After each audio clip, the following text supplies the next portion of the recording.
It is Thursday, May 23rd, and the Dong Report plus Whiff Report are back in your lives. I'm Matt Modi, and I'm going to have two Dong predictions for you guys to lock in, and one strikeout prop as well. Lighter card today because it's a lighter betting slate just overall with the MLB. It's a travel day, so I didn't want to force a bunch of picks just to have them out there. So going a little bit light today with two Dongs and one Whiff, but it feels like a 3-0 day if you ask me. Now, before I can give you today's picks, we got to do a recap from yesterday, which was good in the Dong department. We got two Dongs to mash. Amazing day.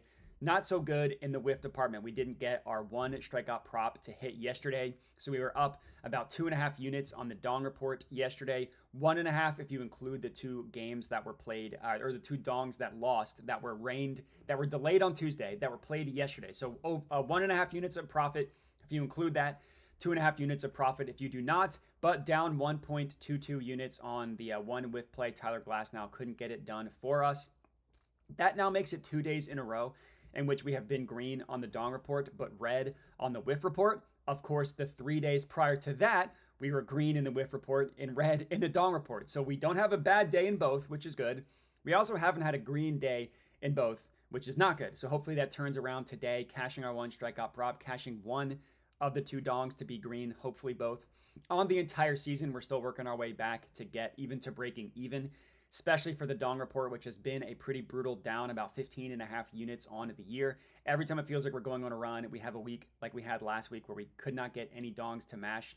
But 2 days in the green is good. And then on the Whiff report, we were looking as though there were signs that we were coming out of our bad start, but down a little over 3 units on the Whiff report, down the last 2 days in a row. We were green 3 days straight prior to that, so hopefully we can kind of turn things around today. If you are new to my channel, I would appreciate it if you could hit that subscribe button. And then for this specific video, if you could comment, I would appreciate. I love reading through all of the comments, just seeing what people have to say.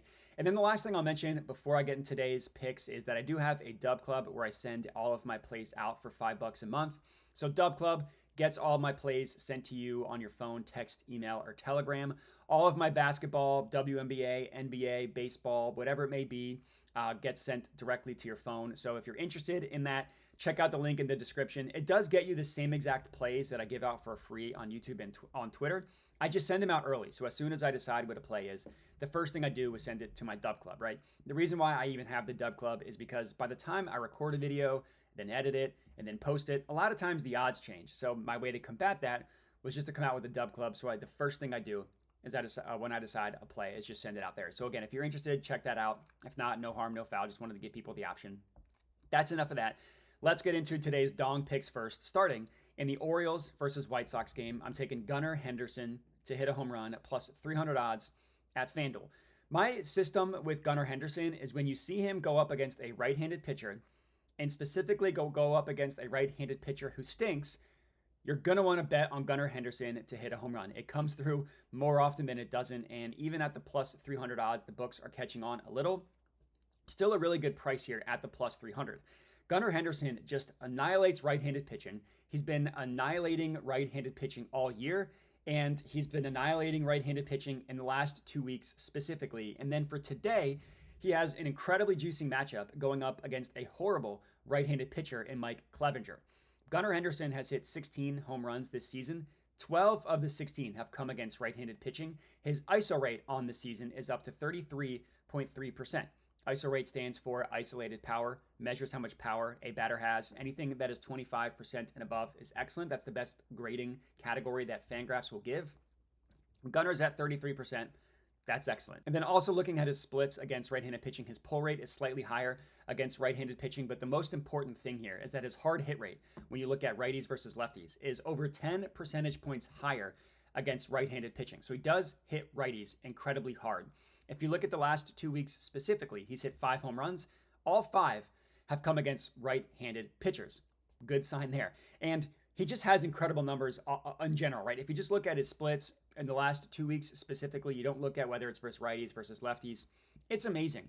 ISO rate of 45%. That's the third best in the MLB over the last 2 weeks. A barrel rate of 14.7%.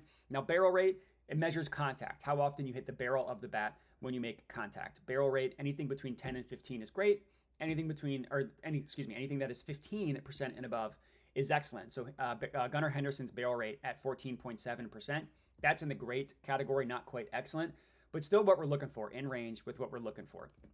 Now, I will admit that Gunnar's fly ball rate is lower. Like if you look at the home run leaders, normally they have a pretty high fly ball rate, like 40, 45, 50% and above. Gunnar does not have that high of a fly ball rate, but all of his other metrics look incredible for home runs, which is why he's hit 16 on the year. He's got a pull rate of 50%, and generally the best home run hitters pull the ball. 50% pull rate is incredible. Over the last 2 weeks, a hard hit rate of 67.6%. That's an amazing number. That is the fourth best hard hit rate in the MLB over the last 2 weeks. And as I mentioned, he's going up against Mike Clevinger, who stinks. Now, Clevinger's only made 2 starts this year, but he was terrible in all of his starts last year. And in the 2 starts so far this year, he's been brutal. He's allowing a barrel rate of 12.8%. If he had pitched enough innings to qualify, that would be the 3rd worst in the MLB.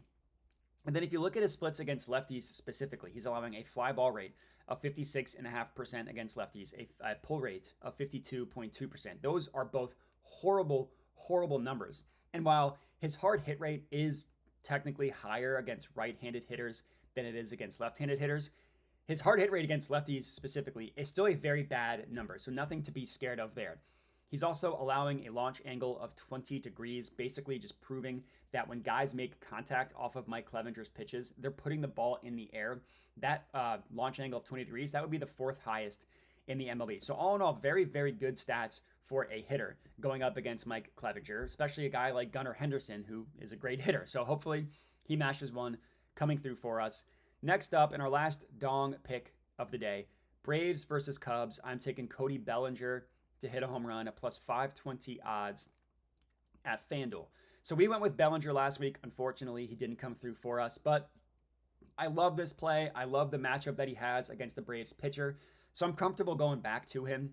Now, speaking of the Braves pitcher, I want to dial in on him for a second. There's only one slight risk with him, and it's that he's making his first MLB start of the year. He was in AAA prior to this, but the reason why that's not really a risk is because, A, he started 5 games in the MLB and stunk last year. He started 5 games last year and stunk, specifically stunk against left-handed hitters, which Bellinger is, and the Braves pitcher is A.J. Smith-Shawver, which I should say, he just stands for ass. A.J. Smith-Shawver, he started 8 games in AAA this year. He was horrible in AAA. So unless he magically puts it together, not being good in AAA and not being good in the MLB last year, this should be a really, really good matchup for Cody Bellinger. For starters, Smith-Shawver, he's a right-handed pitcher who stinks against left-handed hitting. Cody Bellinger is a left-handed hitter who's really good against right-handed pitching. Match made in heaven. 6 of Bellinger's 7 home runs this season have come against right-handed pitching. His ISO rate on the entire season against righties is up to 24%. That's in the great category. So ISO rate between 20 and 25 is considered great. And I mentioned 25 and above is excellent. So 24%, great, good enough for us. And his ISO rate against lefties is all the way down to 15.6%. So a pretty massive difference against righties and left-handed pitching. And then if you look even further than that, he has a fly ball rate of 59.7% against right-handed pitching, which is incredible. A pull rate of 44.2%, which is good. And his hard hit rate is 7 percentage points higher against righties than it is against lefties. All of those numbers, especially that fly ball rate, is amazing. Now, if you look at his last 14 days specifically, I admit he hasn't quite been mashing as much as most guys I tend to choose on the Dong Report. He's got 1 home run in the last 14 days. That 1 home run was against a right-handed pitcher, and his ISO rate against right-handed pitching in the last 2 weeks is 25.9%. So we're still in the excellent category there. And then looking at Smith-Shawver ass for the Braves. So in his 8 AAA starts this year, he's got a home run per 9 of 2.61. That is an ungodly bad number, especially when you consider the fact that he wasn't even pitching in the majors. And in those 8 starts, he allowed a fly ball rate of 48.8%, a pull rate of 45.3%. Both of those are horrible numbers for the pitcher, great numbers for the batters going up against that pitcher. And then if you look at the starts that he made last year, 5 of the 7 home runs that he gave up last year were against left-handed hitters. His home run per 9 against lefties was 3.46, which is horrible. That would have been the worst in the MLB by a country mile. He would have lapped the field. with the worst home run per 9 with that number. He allowed a fly ball rate of 59% as well last year. Just a horrible, horrible number. Bellinger should be able to get a hold of him, take it yard, unless this dude ASS AJ Smith-Shawver turns into like Jacob deGrom. Bellinger should be able to have an incredible game against him. Let's hope he does, and let's hope that incredible game includes mashing 1 yard. Coming through for us with our juiciest play of the day, and that is it for our 2 dong picks of the day. So if you're if there are plays that you like for home runs that I didn't mention, put them in the chat or put them in the comments. I'll read through them. Let's hope we can get one of these to mash, and we will be in the green. If we get both to mash, we'll be well on our way to getting rid of the losses that we've had to start the year. And now we transition to the whiff report part of the video. And our 1 whiff play is in the Padres versus Reds game, and I'm taking Frankie Montas under 3.5 strikeouts plus 110 odds at DraftKings. So for this play, we're fading a horrible strikeout pitcher and Frankie Montas, but we're also backing a Padres offense that really doesn't strike out a lot at all. And I get, like, the books are taking into both of those into account when they're pricing this line at 3.5.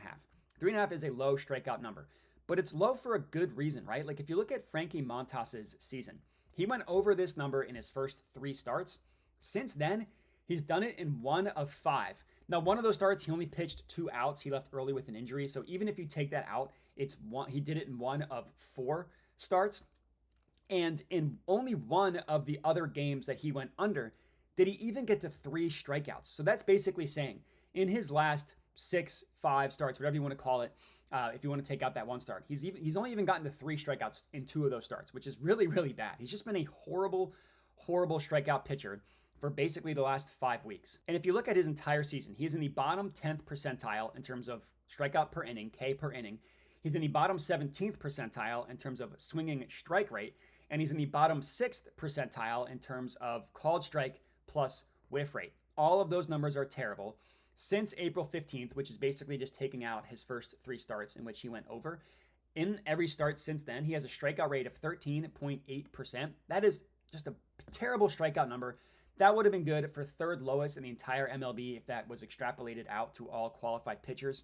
And even if you include the 3 starts he went over, it's not like he was just mowing people down in those starts either. He still has, on the entire season, a strikeout rate of 16.1%. That's 6th worst in the MLB. Just not a strikeout pitcher. And the Padres, not a strikeout team. They have the 5th lowest team strikeout rate on the entire season with a team strikeout rate of 19.4%.